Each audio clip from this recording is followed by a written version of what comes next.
அறநிலையத்துறையின் அசையும் மற்றும் அசையா சொத்துக்களின் வருவாய் அதன் புனிதமான நோக்கத்திற்கு மட்டுமே பயன்படுத்தப்படும் அப்படின்னு ஆளுநர் உரையில இடம்பெற்றிருக்கு. இந்த கருத்தை பார்க்கும் பொழுது அறநிலையத்துறையே இருக்கக்கூடாது அப்படின்னு சொல்ற பாஜகவுடைய குரலாகத்தான் தாவேக அரசும் சொல்லுதா அப்படிங்கிற சந்தேகம் எங்களுக்கு வருது.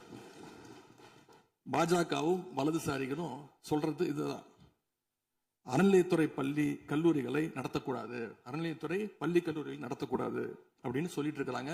இதுக்காக வழக்கும் தொடர்ந்து இருக்கிறாங்க. இந்த நிலைப்பாடு திருமண மண்டபங்கள் வணிக வளங்களோடு நிற்குமா, இல்ல கல்வி நிறுவனங்களுக்கும் இந்த கண்டிஷன்ஸ் அப்ளை செய்யப்படுமா? மாண்புமிகு அறநிலையத்துறை அமைச்சர்கள்.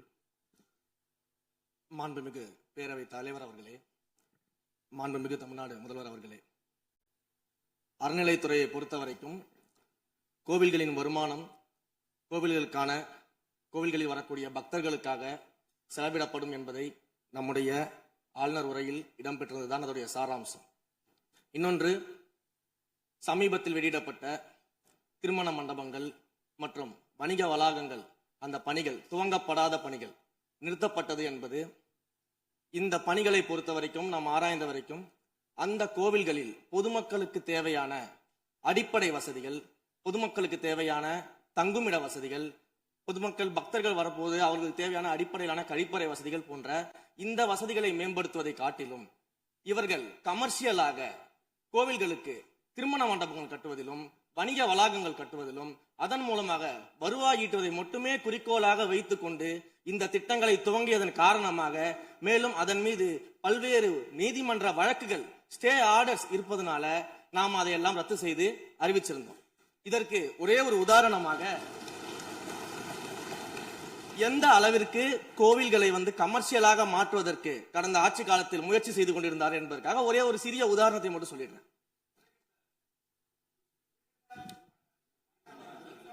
அருள்மிகு குன்னூரில் இருக்கக்கூடிய அருள்மிகு விநாயகர் திருக்கோயில், ஏறத்தாழ அந்த கோயில்கள் இருந்து கோயில் நிதியை பயன்படுத்தி 10 கோடி ரூபாய் மதிப்பில ஒரு மல்டி லெவல் கார் பார்க்கிங் வசதியை அந்த கோயிலுக்கு ஏற்படுத்துவதற்கான திட்டத்தை இந்த அரசு அனுமதித்திருக்கிறது. இதற்கு முன்னால் இருந்தக்கூடிய அமைச்சர் அவர்கள் அதை அறிவித்திருக்கிறாங்க. அந்த கோயில்ல ஒட்டுமொத்தமாக மாதத்திற்கு வரக்கூடிய பக்தர்களின் எண்ணிக்கையே 500 தான் ஆவரேஜா. அதே போல அந்த கோவில்களுக்கு அடிப்படையில கழிப்பறை வசதி கூட கிடையாது. இது மட்டும் இல்ல, குன்னூர் மற்றும் உதகையை சுற்றி இருக்கக்கூடிய அனைத்து பகுதிகளிலும் இருக்கக்கூடிய 50 கோவில்கள்ல பேசிக்கா இருக்கக்கூடிய டாய்லெட் ஃபெசிலிட்டிஸ் கூட அங்க இருக்கக்கூடிய கோயில்களுக்கு கிடையாது. அப்படிப்பட்ட இடங்கள்ல கோயில் நிதியை பயன்படுத்தி எதற்காக மல்டி லெவல் கார் பார்க்கிங் தேவைப்படுது? அப்ப இது கமர்ஷியல் திட்டங்கள் இல்லையா? கோவில் நிதியை இப்படி கமர்ஷியலாக பயன்படுத்துவதற்கு எதிராக தான் நாம இந்த திட்டங்களை எல்லாமே தடுத்து, இந்த திட்டங்கள் தேவையில்லை, அதற்கு பதிலாக நம்முடைய அரசாணையிலே வெளியிட்டிருக்கிறோம். மிக தெளிவாக கடைசி வரியை படித்து பார்த்தால் எல்லாருக்கும் தெரியும். இந்த கோவில் நிதியை பயன்படுத்தி கோவிலும் பக்தர்களும் பயன்பெறக்கூடிய வகையில மாற்று திட்டங்களை உருவாக்கும் வரியை நம்ம மென்ஷன் பண்ணியிருந்தோம்.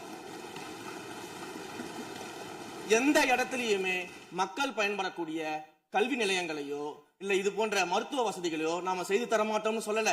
இன்னும் சொல்ல போனா, கடந்த 5 ஆண்டுகள்ல ஒன்றிய அரசின் நிதி உதவியோடு பழனியில பாத்தீங்கன்னா ஒரு சித்த மருத்துவமனை கட்டுவதற்கான நிதி உதவியை ஒன்றிய அரசு தருவதற்கு தயாராக இருந்தது. ஆனா கடந்த ஆட்சியில அந்த திட்டத்தை அப்படியே கிடப்புல போட்டுட்டு கேட்டா ரெக்கரிங் செலவை எங்களால ஏத்துக்க முடியாது அப்படின்னு சொல்லி கிடப்புல போட்டு வச்சிருந்த இந்த திட்டத்தை நாம இன்றைக்கு கையில் எடுத்து அதை துவங்குவதற்கான ஆய்வில் இறங்கியிருக்கிறோம். அப்ப எந்த இடத்திலையுமே மக்கள் பயன்பெறக்கூடிய திட்டங்களை நாம தடுக்கவும் இல்லை, நாம யாருக்கும் பி டீமாக இருந்து வேலை செய்ய வேண்டிய அவசியமும் இல்லை.